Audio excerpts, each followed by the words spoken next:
سددوا صفوفكم يا مسلمين وارفعوا السيوف على المشركين. علامہ یوسف لدانوی رحمہ اللہ تاسو گوری آپ کے مسائل اور ان کا حل مشہور دا لدانوی شہید رحمہ اللہ پتاواوی دی پدی کے دلاغو مجموعہ دا پدی کی پا اتم جلد کی 158 صفحہ بانی جمہوریت بانی یو شب مضمون لکھلی دی جمہوریت دور جدید کا صنم اکبر اور تو گور جمہوریت دور جدید کا صنم اکبر دا جمہوریت دا دور جدید غٹ بت دا ذکر کی بعض غلط نظریات قبولیت عامہ کی ایسی سند حاصل کر لیتے ہیں اور بعض غلط نظریات چکم دی دا سی قبولیت حاصل کی چی بیا غٹ غٹ عاقلان خلق دا قبولیت عامہ پا وجبانی سرو نقشتے کی وینے زی عبارت توائم بڑے بڑے اوکلا اس قبولیت عامہ کے آگے سر ڈال دیتے ہیں وہ یا تو ان غلطیوں کا ادراک ہی نہیں کر پاتے یا اگر ان کو غلطی کا احساس ہو بھی جائے تو اس کے خلاف لب کشائی کی جرات نہیں کر سکتے اور تو وہ باعث سے غلط نظریات تھی چاہے معاشرے کی جاری سی بیان و عاقلان خلق غٹ غٹ علماء بالکل داغه سچی سی سرونه کښته سی معنی تروسه ووزي او بیا که داغه او داغه غلطي ور معلومیږي نه که غلطي ور معلومه سی بیا لب کوشای نسی کولای داغه خلاف ځکه ټول معاشره داغه خلاف ده بیا ذکر کی وہ کہا جاتا ہے جمہوریت میں عوام کی اکثریت کو اپنے نمائندوں کے ذریعے حکومت کرنے کا حق دیا جاتا ہے یہ بھی محض ایک پرفریب نعرہ ہے خلق داوی په جمهوریت کې عوامو چې کوم اکثریت دغه نمائندگانو په ذریعہ باندې ته حکومت حق ورکول کیږي دویم دا یو محض پرفریب نعرہ ده و عملی طور پر یہ ہو رہا ہے کہ جمہوریت کی غلط فارمولے کے ذریعے ایک محدود سی اقلیت اکثریت کی گردنوں پر مسلط ہو جاتی ہے و د جمهوریت یو غلط فارموله ده چې دغه په ذریعہ باندې یو اقلیت کې سره ولاړ شي تو خو د اکثریت حکومتي لدانوی شهید رحم الله څه فرمایي و اقلیت راولوي پر اکثریت باندې مسلط سي هغه سره کم دي مثال دی ورکړی وای لکه په یو حلقه کې مثال لک کسان دي یو لک کسان دي او په دې کې چې کوم مثال څلور کسان نمائندگان ولاړ دي اوس چې کوم دي شل زره ووټ یو واسي شل بل واسي شل بل واسي وینه لس بل واسي او 10 زره بل واسي نو اوس ته وګوره 10 زره والا چې کوم دی هغه وګټله هغه ولاړ ممبر سلو شل زره دا بل شل زره د 40 بیا شل زره د 60 او بیا لس زره د 80 اوس چې کوم دی د دې حلقې 80 زره انسانان باندې حکومت څوکي د 10 زره والا کوي ولیکي تو خو اکثریت حکومت دی نه دا یو اقلیت دی دا ما چې پروکریب ناره د انګريز لګولې ده او مش سر په خلاصیږي نه موږ د اکثریت حکومت اکثریت نه دی بلکې یو اقلیت چې کوم دی هغه پر اکثریت باندې حکومت کی دا آپ کے مسائل اور ان کا حل صفحہ نمبر 158 دغه جلد نمبر 8 کی حضرت مولانا مفتی نظام الدین شامزی رحمه الله تاسو معلوم دی چې ډیر حق پرست عالم ولو بیا په کوم جرم باندې شهید سلو دا ټول ته معلوم وي تاسو پښتنو په کوم جرم باندې شهید کی اگلی کی دنیا میں جب بھی اسلام غالب ہوگا تو اس کا واحد راستہ وہی ہے جو راستہ اللہ کے نبی نے اختیار کیا تھا پر دنیا کی چی اسلام غالب کیجی تب پا هغه طریقہ غالب کیجی چی پا کم طریقہ بانی دا اللہ او دا رسول اغا اختیار کرے والا وہ جہاد کا راستہ ہے اگر دا جہاد لارا دا جہاد پا لارا بانی اسلام دا غالب کیجی دا نافذیجی جس کے ذریعے سے اس دنیا میں اللہ تبارک و تعالیٰ کا دین غالب ہوگا ماہنامہ سنابل صفحہ نمبر 33 2013 مئی پدا کی شمارہ کی گوری دارکم حضرت مولانا مفتی رشید احمد لدیانوی رحمه الله بعض خبری داسی پر دازله بانی اثر کی اسرائی چه گولی ده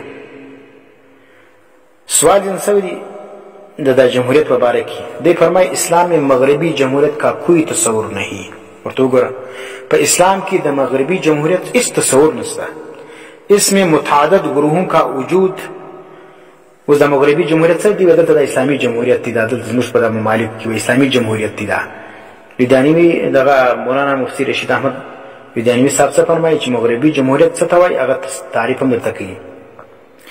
उसमें मुतादद ग्रुहों का वजूद. मगरबी जमहूरियत دا چې پاول کې پاغه جمهوریت کې به پارټیان ډېری وي، بیا خاص کر یعنی حزب اقتدار اور حزب اختلاف. حزب اقتدار او حزب اختلاف د کوم ځای راغلی؟ صحابه په دور کې حزب اختلاف او اقتدار ولو، تابعین په دور کې او تبع تابعین په دور کې ول، دا نه ولو. دا د مغربي جمهوریت غټ نشانی ده. حزب اقتدار او حزب اختلاف په کم حکومت کی رالی بپوز دا مغربی جمہوریت تھی ضروری ہے، جبکہ قرآن اس تصور کی نفی کرتا ہے. حسن فتاوا وګورئ د ځان نه غیرم. فرمای واعتصموا بحبل الله جميعا ولا تفرقوا. و الله فرمایلی چې تاسو کلک ونیسئ د الله رسی ټول ونیسئ او تفرق مراولي، اختلاف مراولي چې وی ورسی نیول د قومیت ده، بل د اسلام د نیول ده، بل د چیش نه نیول ده، بل د چیش نه نیول ده، بل د اسم تمام فیصله کثرت رائے سے ہوتے ہیں. دویم خبر دا په مغربي جمهوریت کې ټولي فیصلې یو نه دوی نه ټولي فیصلې په کثرت رائے سره کیږي، جبکہ قرآن اس انداز فکر کی بیخکنی کرتا ہے. او قرآن چې کوم دی هغه د فکر بیخکنی کوي چې په کثرت رائے باندې فیصلې مکوي، پر اکثریت پسې مځي. اکثریت خلق گمراهان دي، اکثریت چې کوم دی هغه کفار دي، اکثریت مشرکان دي، اکثر بی عقلان دي، اکثر خردي، او د اکثریت په فیصلو باندې تاسو مځي. ځکه قرآن فرمایي وان تطع اکثر من فی الارض یضلوک عن سبیل الله. نبی اسلام تعالی وایي که چیرې ته اطاعت وکړې د اکثر هغه څوک چې په مځکه کې دي، تا به واړې د الله د لارې څخه، په اکثریت پسې مه ځه. بل ذکر کی یہ غیر فطری نظام یورپ سے برآمد ہوا. دا غیر فطری نظام دی چې د انسان د فطرت سره هیڅ مناسبت نه لري. دا د یورپ سے مرترالی جس میں سروں کو گنا جاتا ہے تولا نہیں جاتا.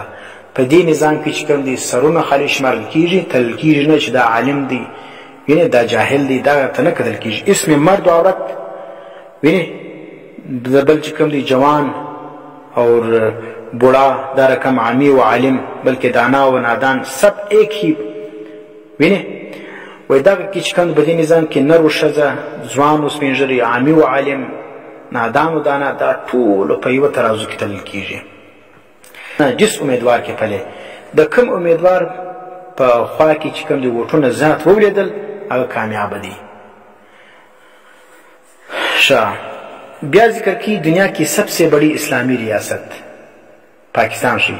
په دنیا چې کوم تر ګردو غټ اسلامی ریاست پاکستان میں 1970 کے انتخابات میں اس کا کلی آنکھوں سے مشاہدہ ہوا کہ بڑے بڑے علماء و مشائخ کے مقابلے میں بے دین، بے نماز، بے ریش، عیاش و فحاش قسم کے لوگ کھڑے ہوئے. و د 1970 په انتخابات کې تو ګور د غټو جید علماء و مشایخ په مقابله کې بیلمانزه، بيدینه، ژرخریلی، عیاش، فحاش قسم نارینه او ښځې چې کوم دي هغه ودرېدل. او بیا چې کوم دي دغه بيدینه انسانانو، بې حیا انسانانو په اکثریت سره هغه ووټ وګټي او لاړو اسامبلې ته. بیا په آخر کې خبره ډېره اوږده زه بیا د مختصره ته شجره خبیثه کې پیداوار دی. وایي دا ټول چې کوم دا درخته او د دې چې کوم دغه دي دا د مغربي جمهوریت د خبیث درخت پیداوار دی. اسلام میں اس کافرانہ نظام کی کوئی گنجائش نہیں. په آخر کې لیکي په اسلام کې د دې کافرانه نظام هیڅ گنجائش نشته. دا د کفر نظام دی. دا ځکه دې ته اسلامي نوم مور کوي. موږ خاص دا علماء سجده وایي اسلامي اسلامي اسلامي. دا کافرانه نظام دی، دا دجالی نظام دی، دا شیطانی نظام دی، دا د اسلام بیخکنی کوي او دا د خلافت په ضد کې راوتلی نظام دی. اور نہ ہی اس طریقے سے قیامت تک اسلام آ سکتا ہے. مفتی رشید احمد صاحب رحمت الله علیه فرمایي چې په دا طریقه باندې تر قیامت پورې اسلام نه راځي. او زموږ هم دا غرایه ده چې تر قیامت پورې جمهوریت سره وټکو د اسلامي پارټیانو سربراهان، دا ټول نیشنل پارټیانی، دا ټول کمپرس پارټیانی، ټول سیکولر پارټیانی چې راولاړ شي د اسلامي پارټیانو و مشر ته ووټ ورکړي او بیا وغواړي چې په دې ملک کې اسلام نافذ شي، نو به هم اسلام نشي نافذ. ان خیال است و محال است و جنون. په دې طریقه باندې اسلام نه راځي. ځکه دا د بندگانو طریقه ده، دا نوې طریقه ده. مولانا عاشق الہی बुलंद शहरी रहमहुल्लाह फरमाए, कहा जाता है कि इस्लाम में जमहूरियत है. अगर इसका यह मतलब है कि इस्लाम में शुरा की भी कोई हैसियत है तो ये बात ठीक है. वह इस्लाम की जमहूरियत थी दे मकसद का दावी पर इस्लाम की शुरा यो हैसियत लरी नबी खुदा खबर ठीक था, मगर इसकी हैसियत वही है जो ऊपर जिक्र कर दी गई. ऐसी जमहूरियत जिसमें पूरे मुल्क में इंतखाबात हो, उजरतोबर कम जमहूरियत थी दागदर्शी वही दासी जमहूरियत छपाल की बटूर मुल्क की इंतखाबात कीजिए बालिग रायदही की बुनियाद पर हर खस व नाखस वोटर हो, कसरत राय पर फैसला रखा जाए. इस्लाम में ऐसी जमहूरियत नहीं, पर इस्लाम की दासी जमहूरियत नस्ता. मौलाना आशिक इलाही बुलंद शहरी किताब तबलीगी जमात और इस्लाही मजामीन सफा नंबर 245 गोरी. वदा रकम जमहूरियत से दा उस मुरवजा जमहूरियत मुस्लिम ममालिक की जारी दी, दा जमहूरियत इस्लाम से इस ताल्लुक न लरे. फतवा महमूदिया की मुफ्ती महमूद हसन गंगोही रहमहुल्लाह जिक्र की, वह आजकल जमहूरियत का मफहूम यह है कि हर बालिग मर्द व औरत, ख्वांदा व नाख्वांदा अकिल को वोट देने का हक हासिल है. वह नंग सबा जमहूरियत दा मफहूम दी कि बस सड़े बाले वसू ब्या नर भी का शज भी का तालीम याफ्ता का गैर तालीम याफ्ता का अकिल भी का ब्याकल भी विने कलेवनई भी चाहर से भी बस वोट दे इस्तेमाल हुई शिनाख्त कार्ड लगी वोट दे इस्तेमाल हुई से. इस्लाम में इस जमहूरियत का कहीं वजूद नहीं, पर इस्लाम की दासी जमहूरियत इस वजूद नस्ता. न कोई अक्ल सलीम अकल इसके अंदर खैर तस्वुर कर सकता है, न उदारकम सलीम अकल सड़ई पदा का निज़ाम की या पदा जमहूरियत की द खैर तस्वुर को. इस फतवा महमूदिया सफ़हा नंबर 600 जिल्द नंबर 4 की